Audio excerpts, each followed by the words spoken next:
Who knew that arms dealing could get so messy?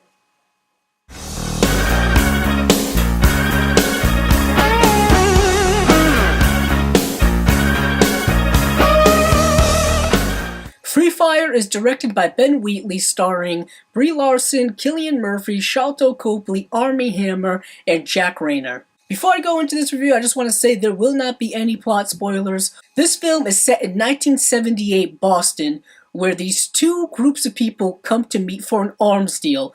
One is led by Sharlto Copley, the other one is led by Cillian Murphy. And what ends up happening is there is a conflict between a member of one group and a member of the other group, and then a really long, chaotic shootout ensues. This is a great cast of very talented actors. Brie Larson is an Oscar winner. Cillian Murphy, I think, is one of the best underrated actors that we have working today. Armie, I think, is not a bad actor, and he's actually doing a couple of good roles these days. And Sharlto Copley is also a good actor, in my opinion. Also, another positive aspect of the film is that it is very self-contained.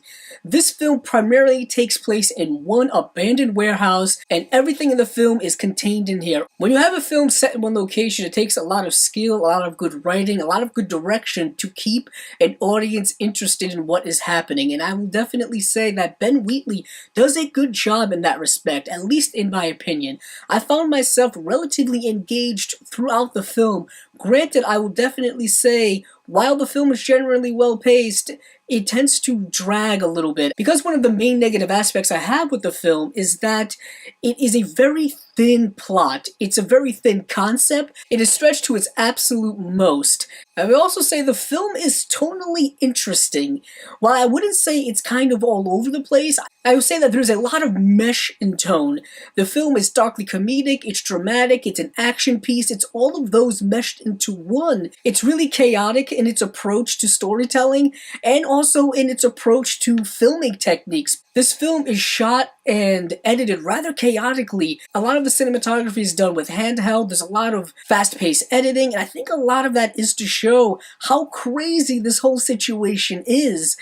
It's very difficult at times to keep up what is going on, but I think that is purposely done. Also, there's an interesting theme going on throughout the film that's kind of the crux of the whole conflict, is that people really don't understand how to resolve conflict without things turning violent. When it comes to male ego or male testosterone and things of that nature, things aren't always done in a reasonable manner, and that is a very interesting concept in this film, because that is something that kind of happens every day in society. People's ego gets in the way of cooler heads or more reasonable conflict resolution. I wouldn't say that it is a great film, I wouldn't say that it is a bad film. I'm kind of right in the middle with it. So I'm gonna give the film a 3.5 out of 5 stars. I do recommend it if you're looking for a fast-paced film with really good actors and kind of a cool concept, but if you are looking for a film with more depth, this is not the film for you. With all that being said, if you like this video, please check out the other videos on my channel.